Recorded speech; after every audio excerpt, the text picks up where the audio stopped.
خدای مهربان این قوم و جمع ما را مرادها و مطلوبهاشون اگر نیک باشند خدایا برآورده بگردانی. گذشتگان این قوم و جمع ما را خدایا رحمت و مغفرت بگردانی. بیماری ها را خدا شفای کامل و شفای عاجل نصیب بگردانی.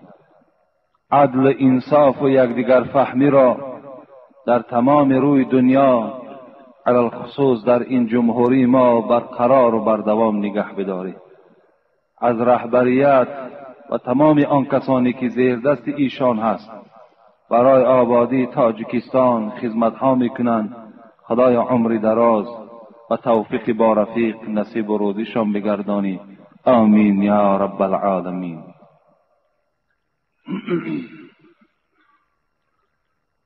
جمعه گذشته ما و شما صحبت داشتیم در باب طلب کردن علم و فضیلت علم. الحمدلله که این جمعه سیوم است که ما در این موضوع با شما صحبت داریم. نفرانی که به خوابی میکشند کم تر گپ ده عصبانی میشوند، نروی چیت میکنند و همچنین نفرانی که در دیپرسی هستند، فراموش خاطرند، دیروزه کار شد یا چون نیست، شرکت شفافرما راه همه همین مشکلی ها را به شما پیشنهاد میکند. گیاهی که در دست من میبینید نروی نام دارد، برازی خداوند همه همین مشکلی ها را تبابت میکند. نفرانی که در 10 روز اخیر همین نروی را از شرکت شفافرما فرمایش میدهند 10% به ویا تخفیف کرده می شود. و صحبت میکنم و البته در این باب اگر باز صحبت ها هم که کنیم تا حال کم است و خیلی لازم هم هست، زیرا که باید امروز ساعت و وقتهای آمد است که باید ما و شما در طلب علم باشیم، باید ما و شما با سواد باشیم، با دانش باشیم و در علمهای چی دنیوی باشد چی علمهای اخروی باشد توجه زیاد داشته باشیم. ما و شما آمدیم به حدیثی که از پیغمبر خدا روایت می شود: انا مدینة العلم و علی بابها. من گفت پیغمبر خدا شهر علم هستم و دروازه همان شهر حضرت علی هستند. یعنی این حدیث دلالت با علم داشتن و دانش داشتن حضرت علی دلالت میکند که حضرت علی خیلی آدمی با سواد، خیلی آدمی با دانشی بودند که پیغمبر خدا این حضرت را دروازه همان شهر خواندند. وقتی این حدیث از زبان پیغمبر خدا وقتی که برآمد، تمام دشمنهای اسلام برای آنکه بسنجند که در اصل حضرت علی با سواد بود یا بی سواد بود، آیا برای خاطری که او داماد پیغمبر بود به این خاطر تعریف کرده باشد، آیا وی لقب اسدالله داشت، شیر الله، و یکی از مجاهدهای راه اسلام بود و یکی از پشتیبانهای پیغمبر خدا بود. مردم خوارج، مردم بیدین گمان کردن از این خاطر علی را پیغمبر خدا تعریف میکند. برای آنکه ما پیغمبر خدا را در این حدیث متهم بگردانیم، باید که علی را سنجش کنیم. یعنی علی آیا سواد دارد، آیا دانش دارد یا ندارد. این حدیث را من در اون وقت برای شما خواندم که امروز اکثر امت پیغمبر خدا مال دوستدار شدند. همه برای جمع کردن مال کوشش ها دارند، مهنت ها دارند، لکن برای فرزند دانش آموختن، برای فرزند در مکتب ها داخل کردن و از دانش فرزند آگاه شدن هیچ اهمیتی ندارند. این حدیث بیانگر او هست که این مردم بیگانه از علی چی پرسیدند؟ پرسیدند، 10 نفر شدند، مصلحت کردند که هر کدام ما پیش علی می درآییم فقط یک سؤال میکنیم، اگر در همین یک سؤال ما یک خیل جواب گوید وای عالم نیست، اگر در این یک سوال ما 10 نمودی جواب گوید، این حالت ما تصدیق میکنیم که علی آدمی با دانش است، علی آدمی عالم است.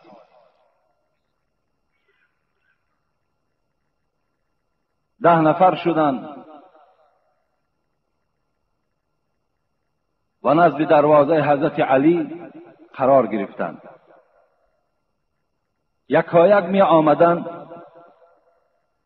و می پرسیدند یا علی، العلم افضل ام المال؟ علی، من یک سوال دارم، علم افضل است یا مال؟ العلم افضل من المال. حضرت علی گفتند در اصل علم افضل از مال است. اگر هر چی دولت هم کی داشته باشی، علم کی نداشته باشی، این حالت شرف تو، بزرگی تو، این معین نمی شود. زیرا حبیب خدا میگه شرف الانسان بالعلم والادب لا بالمال والنسب. حبیب خدا گفتن شرف آدم، بزرگی آدم، قدر انسان، احترام انسان فقط در علم داشتن است، در آداب داشتن است. اگر شما آداب داشته باشین، با بازم این آدابتان اگر علم داشته باشین، رسول اکرم گفتن شرف الانسان، این شرافت شما را نشان میدهد، این بزرگی شما را نشان میدهد. لا بالمال والنسب. پیغمبر خدا گفتند بزرگی شما، شرف شما در نسب داشتن شما، که من فرزند فلانی هستم، پدری من فلانی هست، پدری من در فلان وظیفه کار میکند، یا من مالدار هستم، در این پیغمبر خدا شرف نگذاشتند. شرف آدمم به مالداری و به نسبداری رسول اکرم حواله نکردند، بلکه گفتند خیر الدنیا والآخرة مع العلم و شرف الدنیا والآخرة مع العلم. شرف دنیا و شرف آخرت این همراه علم است. اگر خواهید شما که در دنیا و در آخرت سربلند باشین و بهترین مکانهای جنت سزاوار شوین، در دنیا و در دنیا شما با علم باشین، از علم برخوردار شوین. یک حکیم در احیاء العلوم غزالی میارد که یک دانشمند گفتن شخصی که اگر علم نداشته باشد، کاش که بدانم که اگر شخصی علم نداشته باشد وای چی چیز یافت از دنیا، و اگر علم داشته باشد از چی چیز محروم شد. ببین از این سخن حکیم معلوم این بود است که همه وابسته به علم است. گفتن علم افضل از مال است. گفتن به ای دلیلی؟ گفتن حضرت ما با این قناعت نمی کنیم. دلیل داری؟ حجت داری؟ امروز ان همون زمان شده است که هر یک فتوای ما باید حجت داشته باشد، باید دلیل داشته باشد. با فلانی گفتن یا فلانی گفت اینها دیگر اعتبار نیست.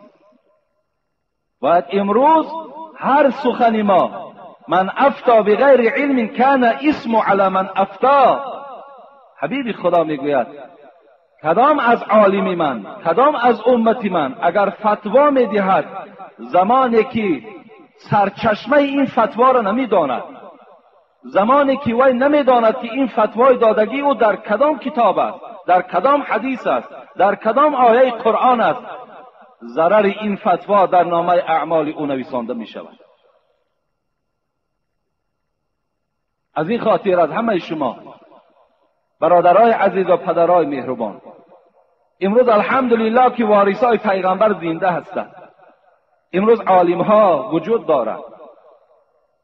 باید که ما و شما هر یک مسئله که می براید باید که از پیشواهای خود پرسیم. گفتم با کدام دلیل میگویی که علم افضل از مال است؟ حضرت علی چی گفتند؟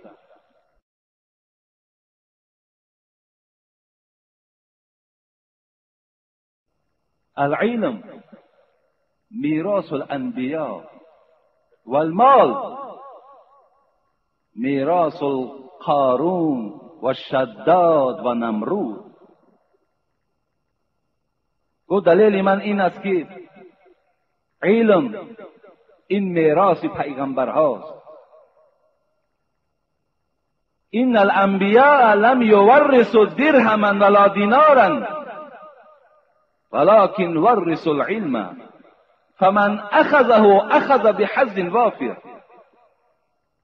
پیغمبر خدا میگوید عالم ها از پسشان هیچ مال دنیا را باقی نگذاشتند و فرزندهاشان هیچ میراثی نگذاشتند، درهم و دینار نگذاشتند.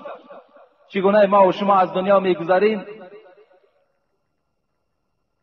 داملا میآید طریقه میکند و پول و اسباب و انجام ما و شما را حساب میکند، به دختر و بچه های ما تقسیم میکند. پیغمبرها این گونه مال باقی نگذاشتند، بلکه حبیب خدا میگوید پیغمبرها فقط علم را باقی ماندند و خلاص. میراث پیغمبرها فقط علم بود.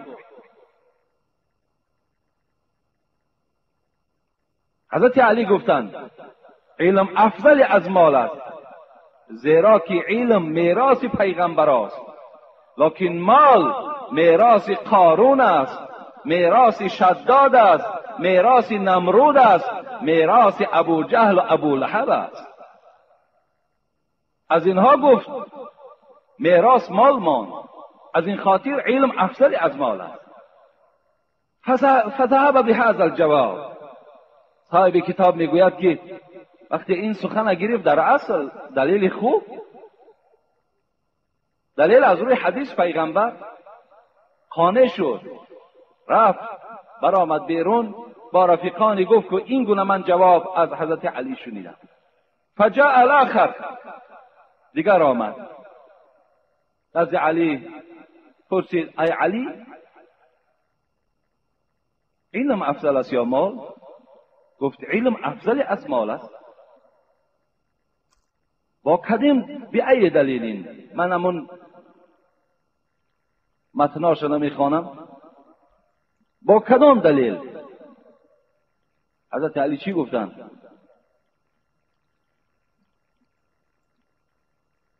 علم گفت فضیلتش از مال به این فرق میکند که علم تو را محافظت میکند، لکن تو مال را محافظت میکنی. خانه شدن گفتن در اصل علم آدم محافظت میکند، علم دائم آدم محافظت میکند. باور نمیکنین که علم انسان محافظت میکند.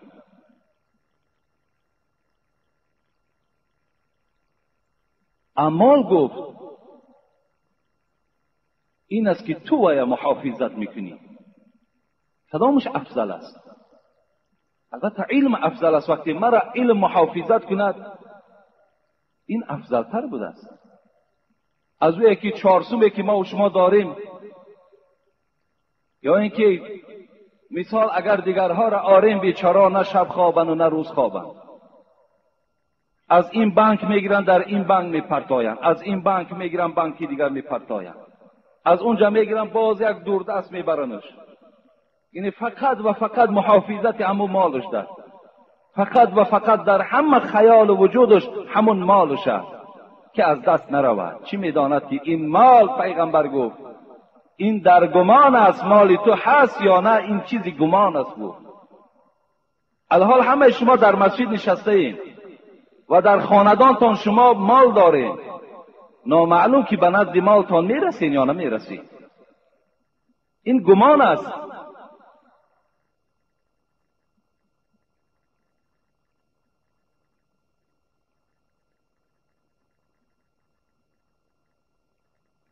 سوم نفر آمد. علی علم افضل است یا مال؟ گو علم افضل از مال است. با کدام دلیل؟ حضرت گفتند لصاحب المال عدو کثیر و لصاحب العلم صدیق کثیر. گفتند زیرا علم از مال افضلش با این دلیل است که آدم عالم گفت دوستهای زیاد دارد، لیکن آدم مالدار دشمنی زیاد دارد.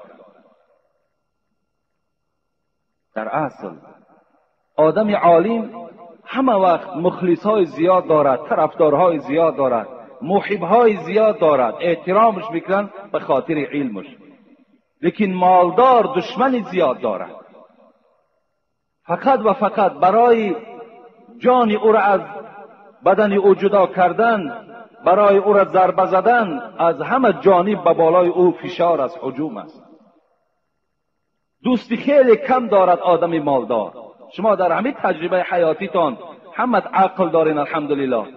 خودتان این جوابهای حضرت علی را بها بدین. چون این فرمود روز آن دلاگاه، ابوبکر وراقی را میگه، چون این فرمود روز آن دلاگاه که من سنجیده ام در راه الله، دو عالم خیر در مال قلیل است. حضرت میگوید که من در تجربه حیاتیم، ابوبکر وراقی میگوید اینقدر تجربه کردم که دو عالم خیر در مال قلیل است، زیاده از قدر از سلسبیل است. گفتن تجربه حیاتیم در این قدر آموختم که کسی مال کم دارد راحت دنیا و آخرت دارد، کسی مال زیاد دارد نه در دنیا راحت دارد نه در آخرت راحت دارد.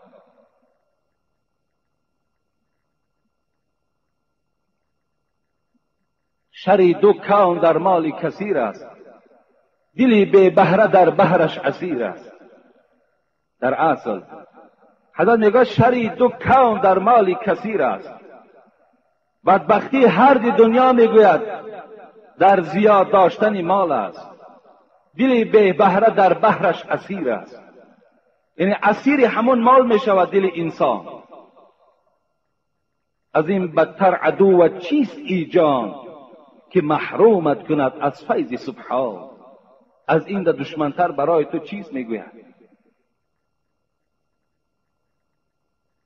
حضرت سیون جواب گفتند برای آدم عالم دوستی زیاد است، برای آدم مالدار دشمنی زیاد است. این شب رفت، نفر چهارم در آمد. علی علم افضل است یا مال؟ حضرت علی باز جواب گفتند علم افضل از مال است. با کدام دلیل؟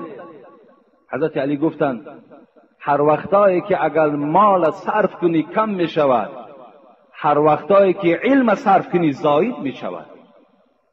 خانه شدند. در اصل انسان وقتی که هر چی علم می خواند تا حال کم است، هر چی می گوی باز هر روز یک علمی نو، یک سخنی نو باز در وجود تو پیدا شدن می گیرد. لیکن مالدار هر چی اگر مال دادن گیری مال کم شدن می گیرد. خانه شدند. گفتن جواب درست برآمد. نفر پنجم در آمد. گفت علی علم افضل است یا مال؟ گفت البته علم افضل از مال است. گفت با کدام دلیل میگویی؟ حضرت چی گفتند؟ همه وقت گفتند مالدار گفتند خوانده می شود با اسم بخیل و با اسم خیلی بد. آدم مالدار گفت همه وقت یعنی با نام خوب گفت فریادش نمیزنند. یعنی هر جای مالدار باشد اگر ذره نامش گرفتی و در حال سر می شود، وای آدمی بخیل است، وای آدمی ممسک است، وای آدمی ناخوب است، وای کبر دارد، وای مغرور است، وای به انسانها سلام نمیدهد. گفته وقتی از نام یک مالدار سخن سر میکنی الکه این ملامت ها سر می شود. لیکن گفت آدمی که علم داشته باشد، او را چی گفتن ازت؟ گفتن صاحب علم را باشد با اسم عظام و کرام فریاد میزنند. یعنی همه وقت آدم عالم، آدمی که علم داشته باشد، وای را همچون یک اکه گفته، یا همچون یک کلانتر گفته، یا همچون یک ایشان گفته، یا بابای شیخ گفته، یا فلانی گفته، یعنی همه وقت با یک نام خوب فریاد زده می شود. این نفر پنجم هم قانع شدن، بر آمدن رفتن. نفر ششم آمدن گفتن علم افضل است یا مال؟ گو البته علم افضل از مال است. گو با کدام دلیل؟ گفتن مال را تو گفت محافظت میکنی از دزد، لیکن علم را محافظت از دزد نمیکنی. این بین در اصل اگر آدمی که عالم باشد، علم داشته باشد، کسی نباشد اگر علم دار باشد، چی علم دنیوی دارد چی علم اخروی دارد، علم او را کسی دزدیده نمیتواند، کسی وای گرفته نمیتواند. لیکن کسی مالدار باشد، گفت اون مالش دائم از دزد محافظت میکند که دزد مال او را نبرد. اینشان قانع شدن، بر آمده رفتن. نفر هفتم آمدن، باز همین سؤال کردن. حضرت علی چی گفتن؟ گفتن آدم مالدار در روز قیامت در محاسبه پروردگار قرار میگیرد.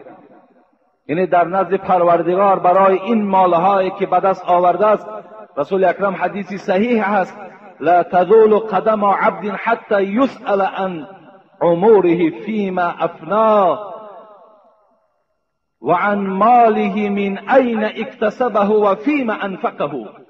روز قیامت آدم مالدار پروردگار میپرسیده است من أين اکتسبه، از کجا این مال زیاد در دست تو آمد، و فیما انفقه، و در کدام راه این مال صرف کردی. روز قیامت از مالدار اینو میپرسند.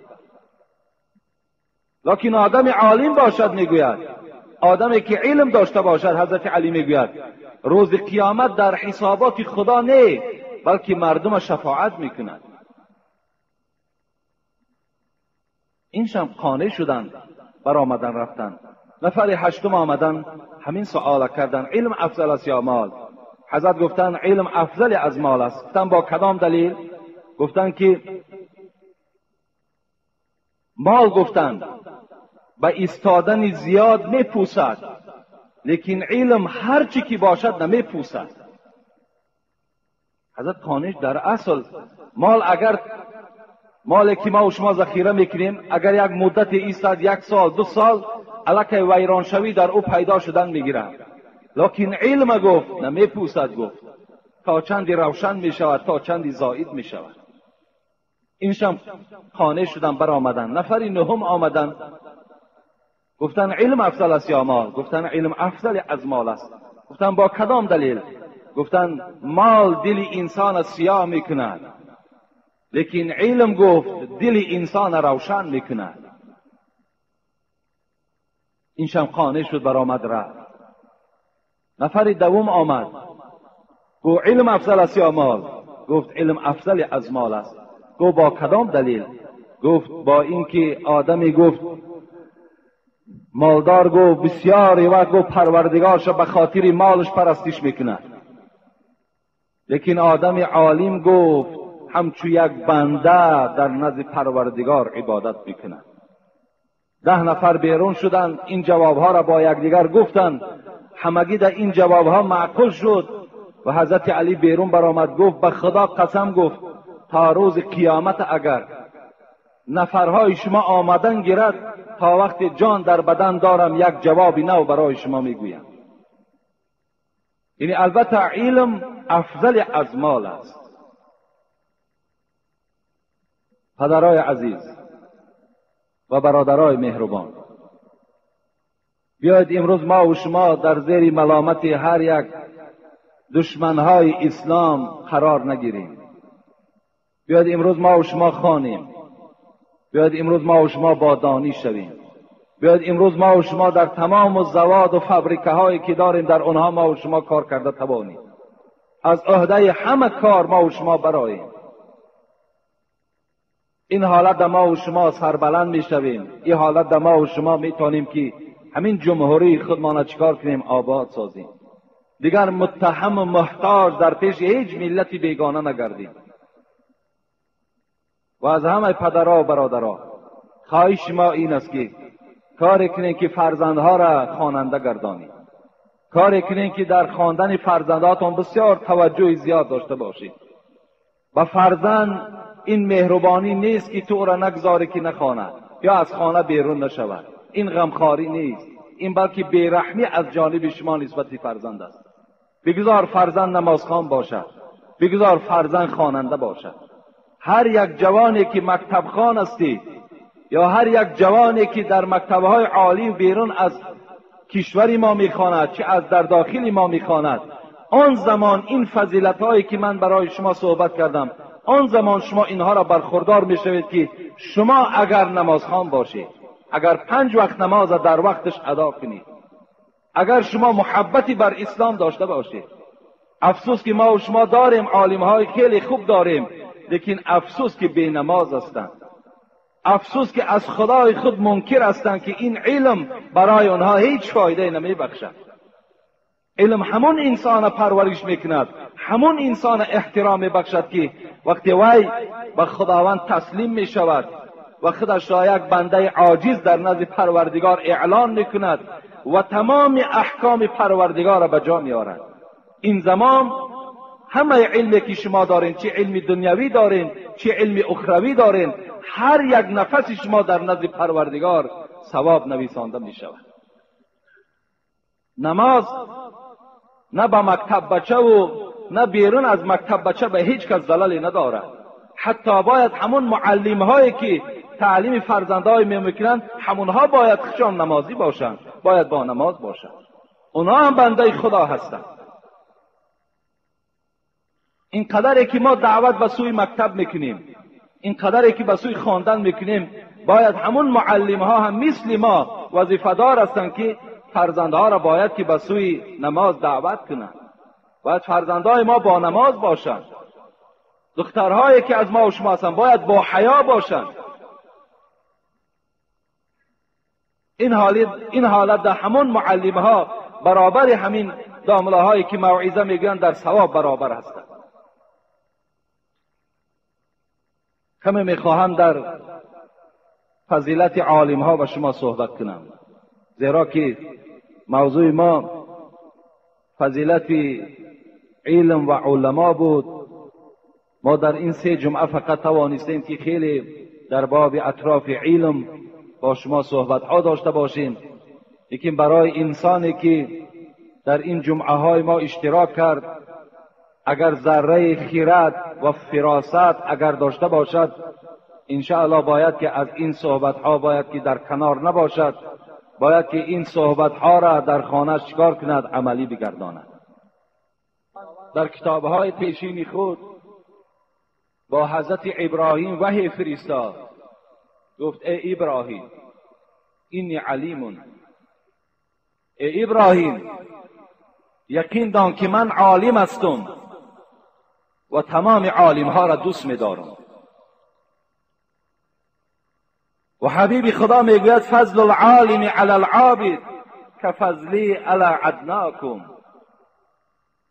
ثم قال ان الله و ملائکته و اهل السماوات والارض حتى النملة في جحرها و حتى الحوت لیصلون علی معلم الناس الخیر.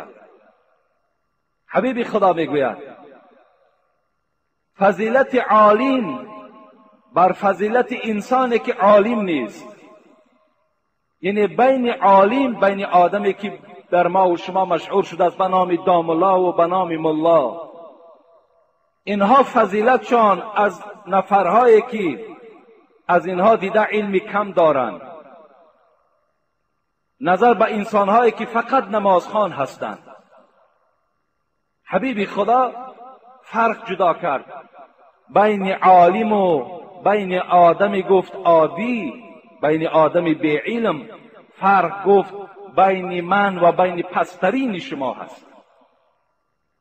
بین پیغمبر و بین پسترین نمازخوان ما چند قدر فرق است. حبیب خدا گفتن انا همین گفت فرق بین عالم و بین عابد است.